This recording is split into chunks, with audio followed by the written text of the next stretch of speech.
안녕하세요. 오늘은 여성들의 그 말버릇에 대해서 이야기를 할까 합니다.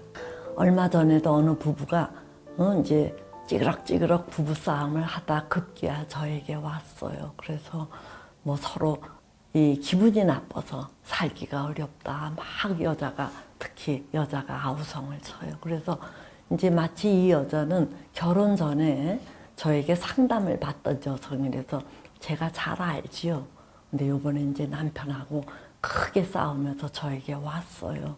그래서 그래, 싸운 이유가 대체 뭐냐 그랬더니 이 부인이 얘기하기를 자기가 무슨 얘기를 하면은 남편이 귀담아 들어줘야 되는데 건성으로 듣는다는 거예요. 그래 이렇게 해놨는데 내중에 보면은 전혀 자기가 무슨 말을 했는지 모른다는 거예요. 그러니까 짜증이 나서 이제 그것 때문에 이제 막 싸웠는데 남편이 지겹다 그러더라는 거예요. 그 자기에 대해서. 그래서 내가 그렇게 싫으냐 그랬더니 이제 다른 게 아니고 무슨 말을 하면은 끝이 있어야 되는데 한도 끝도 없이 얘기를 하는데 그거를 무슨 재간으로 듣느냐. 그러니까 자기가 건성으로 듣는 거는 바로 당신의 길게 말하는 말버릇 때문에 생겼는데 뭘 큰 소리를 치느냐. 이제 이러는 거예요. 그래서 제가 무슨 말인지 알겠더라고요.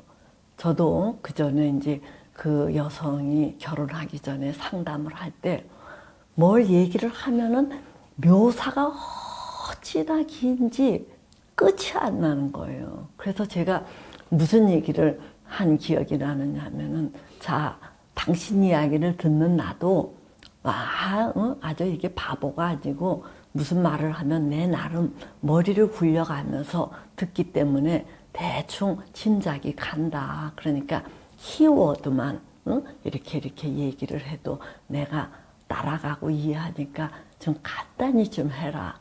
이렇게 몇 차례 부탁을 해도 이 녀석이 그게 안 되는가 보더라고요. 그냥 자기가 어떤 사람을 만났는데 나는 이렇게 얘기를 했고 그 일은 이렇게 얘기를 했고 그 대화한 과정을 그대로 읊으니까 이게 한도 끝도 없는 거예요. 그래서 제가 어떨 때는 야, 상담이라는 게 50분 진행되는데 이게 비용 지불을 하는 거 아니냐. 그러니까 조금 더 많은 내용을 다루기 위해서 간단히 얘기해도 내가 알아듣는다. 이렇게까지 얘기를 해도 습관이 안 고쳐졌어요. 그런데 이제 드디어 이 결혼을 해서는 남편이랑 이제 그것 때문에 서로 실증을 내고 서운해하고 이제 이렇게 됐더라고요. 근데 이제 차이가 뭐가 있느냐면은 결혼 전에는 제가 그런 지적을 하면은 무안해하기라도 했는데 지금은 이제 무안해하는 것도 없고 막 뭐라고 소리를 치느냐면 여자들이란 다 그런데 그것 좀 못 봐주느냐. 응? 그래갖고 혼자 살든지 하지 왜 결혼을 했느냐. 이런 식으로 자기가 고칠 생각은 안 하고 그거를 못 봐주는 남편을 더 공격을 해버리고 마는 거예요. 자, 저는 이 부인에게 다시 얘기를 했지요. 말이라는 것은 사실적이고 명확하고 구체적이어야 설득력이 있다. 그러니까 그 뼈대만 얘기를 해도 되는데 거기에 곁들린 이제 세세한 묘사 이런 것들은 해도 그만 안 해도 그만인데 그거를 왜 그렇게 하느냐. 그랬더니 이 부인도 하여튼 그렇게 해야 직성이 풀린다 그래요. 그렇게 해야 상대방이 알아들을 것 같다 그래요. 그래서 저도 이제 그 이후에 다른 사람들을 이렇게 상담해 보면은 남자들은 그렇게 길게 얘기하는 사람이 이제 간혹 있기를 해요. 그래도 여자만큼 많지는 않은데 여자분들은 그런 분들이 굉장히 많아요. 그래서 왜 그러느냐 하고 이렇게 물어보면은 이제 그렇게 얘기를 해야 주목을 받을 것 같다든가 또 그렇게 얘기를 해야 이제 직성이 풀린다든가 또는 그렇게 길게 얘기하지 않으면은 상대방이 자기를 이해하지 못할 것 같은 불안이 엄습한다든가 이 등등 그 이야기를 길게 하는데도 이유들이 많더라고요.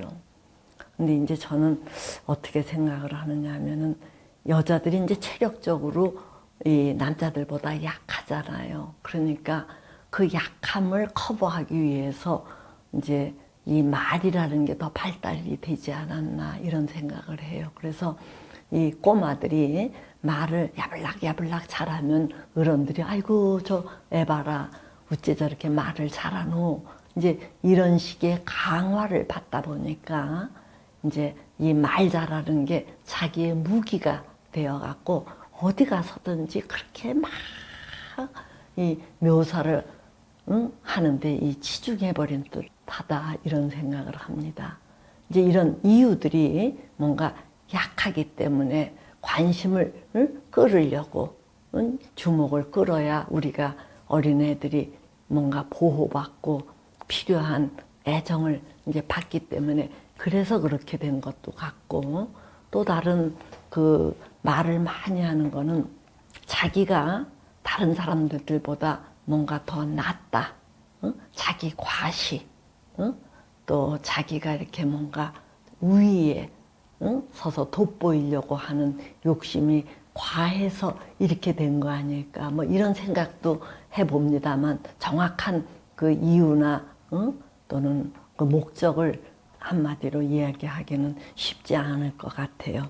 자, 그런데 이렇게 이제 말이라는 것은 자기의 뭐 어떤 불안이나 또는 목적이나 자기 바램을 반영을 해서 이제 길게 뭐 아주 정교하게 한다고는 하는데 여하튼 말은 길어지면은 그만큼 그 상대의 어떤 집중을 그만큼 더 잃어버리는 게 아닐까 싶어요. 그래서 이참에 말의 가치에 대해서 다시 반복해 말씀을 드리자면은 말이라는 것은 그 사람의 깊이, 교양, 가치, 이제 여러 가지 타인에 대한 배려 이런 모든 것들이 반영되어 나오는 게 묻어 나오는 게 말인 것 같습니다. 그러니까 우리가 말을 할 때 단지 의사소통의 수단으로만 여기실 게 아니라 이 말하는 가운데 내가 드러난다라는 것을 명심하시고 이 말을 각별히 신경 써서 하셨으면 좋겠어요. 얼마 전에도 제가 어디 손님으로 갔는데 그쪽에서 자기네 이야기를 어찌나 자랑 삼아 열심히 하는지 한 1시간 30분 동안 있는데 제가 얘기한 시간은 한 2, 3분도 안 되는 거예요. 자기가 그렇게 장광설을 펼치면서 얘기를 하는데 제가 그 자리를 빠져나오면서 아, 후련하다, 시원하다 이러고 나왔다니까요. 그러니까 이런 거는 정말 그분으로서는 자기가 아주 근사하게 저에게 비춰졌으리라고 여길는지 모르지만 저는 그분을 다시 만나고 싶지 않거든요. 그분을 만나면은 장시간 집중해서 들어줘야 되니까 그런 고역이 어디 있겠어요. 이제 그러고 나서 제가 말이 많은 사람네들을 자주 접해서 그런지 어디에 갔는데 그 세 사람이 이렇게 앉아 있게 됐어요. 저 또 다른 여성분 50대 또 60대 후반의 남자분 이렇게 셋이서 앉아 있는데 우리가 서로 말이 많지가 않기 때문인지 한마디 툭 던져놓고서는 서로 또 가만히 있다가 또 한참 후에 할 말 있으면 또 얘기하고 근데 이렇게 가만히 있을 때의 침묵을 아무도 부담스러워하는 것 같지 않더라고요. 또 뭐 얘기하다가 궁금한 게 있으면 묻고 그러니까 이 세 사람이 서로 말을 많이 안 하니까 이게 여백이 있게 되더라고요. 여백이 있으니까 그 셋이서 있는 조합이 야 이게 참 편안하고 좋다. 누가 독점을 하지 않고 골고루 이렇게 나눠질 뿐만 아니라 뭔가 집중을 하지 않고 편안하게 이게 들을 수 있으니까 편안하고 자연스럽고 이게 좋아요. 그래서 제가 우리 조합이 상당히 근사한 것 같습니다. 그러니까 이제 다른 두 분도 씩 웃으면서 자기네들도 이 자리에 있는 게 참 편안합니다. 이런 얘기를 해서 제가 그냥 지나칠 수 있는 이 자리를 내가 왜 이렇게 좋아할까 하고 생각하니까 이제 앞서 말한 말을 많이 하는 사람 속에서 치인 덕분에 그 반대급부에 있는 그 자리를 그만큼 더 좋아하게 된 게 아닐까 이런 생각도 해봅니다. 그래서 제가 강조하는 거는 뭐든지 여백이 있어야 좋다는 얘기예요. 글을 쓸 때도 그렇고 그림을 그릴 때도 그렇고 특히 인간관계에서 뭔가 쉬었다 또 말을 했다 또 쉬기도 하고 정적이 감돌기도 하고 그래서 이 여백을 없이 너무 줄다름치는 이런 식의 태도는 오히려 피곤함을 자초하니까 각별히 조심을 했으면 합니다. 그래서 저는 많은 분들에게 아무리 말을 하고 싶어도 그 자리에 5명이 있으면 5분의 1 정도 넘어서지 않도록 해라.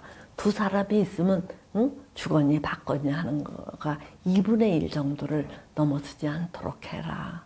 그 이상으로 많아지면은 이게 뭔가 우위에 있는 듯한 이미지를 주기 때문에 이 다른 분들이 썩 좋아하지를 않는다는 거예요. 그래서 거듭거듭 말씀드리지만 말이 많은 것보다는 오히려 적은 게 더 낫고 또 길게 하는 것보다는 짧게 하는 거 뭐 또 너무 강조하는 거는 한두 번은 이렇게 주의를 끌어요. 그러나 이 강조도 지나치면은 피곤해지는 거거든요. 그래서 담백하게 하는 거 이런 것들을 조금 여러분들이 신경 쓰셨으면 합니다. 예.